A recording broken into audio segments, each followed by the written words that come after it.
रुद्र के अवतार हनुमान जी ऊर्जा के प्रतीक माने जाते हैं।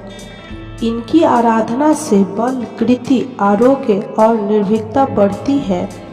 हनुमान जी कालजयी व चिरंजीवी देवता माने जाते हैं। यही कारण है कि श्री हनुमान चरित्र या नाम स्मरण ही हर युग या काल में जगत के लिए संकट मोचन व विघ्न हरण का बेहतर रास्ता माना गया है। शास्त्रों में चरित्र, शक्तियों और गुणों के आधार पर श्री हनुमान जी के भी अनेक रूपों व अवतारों की महिमा बताई गई है। उन्हीं में से एक रूप एकादश मुखी हनुमान जी के बारे में आज हम विस्तार पूर्वक जानेंगे। तो बंधुजनों, आइए आज हम जानेंगे कि महाबली हनुमान जी ने एकादश मतलब 11 रूपों का 11 मुखी रूप क्यों धारा था। वह 11 मुखी रूप अति शक्तिशाली एकादश रूप है।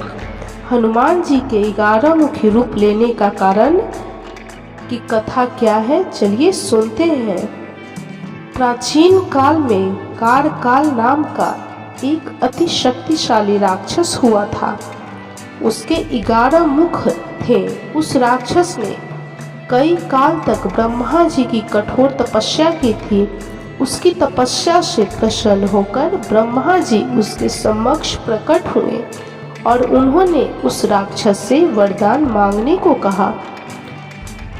काल कारमुख ने ब्रह्मा जी से अमरता का वरदान मांगा। इस पर ब्रह्मा जी बोले कि यह तो असंभव है, यौम कोई दूसरा वरदान मांगो।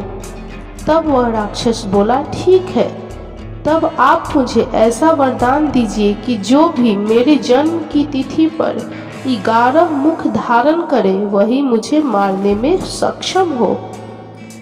तब वहां तथास्तु कहकर ब्रह्मा जी अंतर ध्यान हो गए।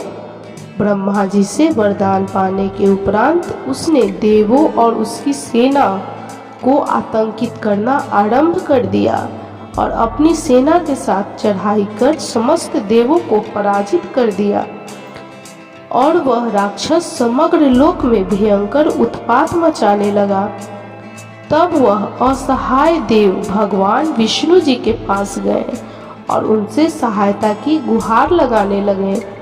भगवान श्री हरि विष्णु जी बोले, पहले से ही श्री राम के रूप में पृथ्वी पर मौजूद हूँ मैं। इसके निवारण के लिए आप कृपया भगवान श्री राम जी के पास जाइए। सभी देवतागण श्री राम जी के पास पहुँचे और उन्हें सब ज्ञात करवाया। भगवान श्री राम जी बोले कि ऐसी विकट स्थिति से संकट मोचन महाबली हनुमान ही हमारी मदद कर सकते हैं। तब श्री राम ने हनुमान जी को बुलाया।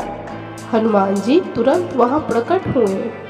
सभी देवताओं ने हनुमान जी को सब बताया और उनसे इस राक्षस से छुटकारा पाने की गुहार लगाई। प्रभु श्री राम जी हनुमान जी से बोले, धर्म भारी संकट में पड़ गया है, उसे निस्तार करो। प्रभु की आज्ञा सादर शिरोधार्य कर कपिश हनुमान जी ने चैत्र पूर्णिमा के दिन, चैत्र पूर्णिमा इस दिन को हनुमान महोत्सव के रूप में भी मनाया जाता है, इसी दिन 11 मुखी रूप ग्रहण किया और उस राक्षस की जन्म तिथि भी यही थी। यह समाचार सुनकर कालकार ने अपनी विशाल सेना सहित हनुमान जी पर धावा बोल दिया। हनुमान जी कालकार मुख को देखकर क्रोधित हो उठे। उन्होंने क्षण भर में ही उस राक्षस की विशाल सेना को नष्ट कर दिया। यह देखकर समस्त देवता प्रफुल्लित हो उठे। फिर हनुमान जी झपटकर कालकार मुख की गर्दन पकड़कर उसे बड़ी वेग से आकाश में ले गए और वह उसका वध कर दिए। हनुमान जी के 11 मुख कौन से हैं? पूजा करने के लाभ भगवान हनुमान के 11 मुख निम्नलिखित बातों का प्रतिनिधित्व करते हैं। यह आपकी अलग अलग सभी मनोकामनाओं की पूर्ति करते हैं।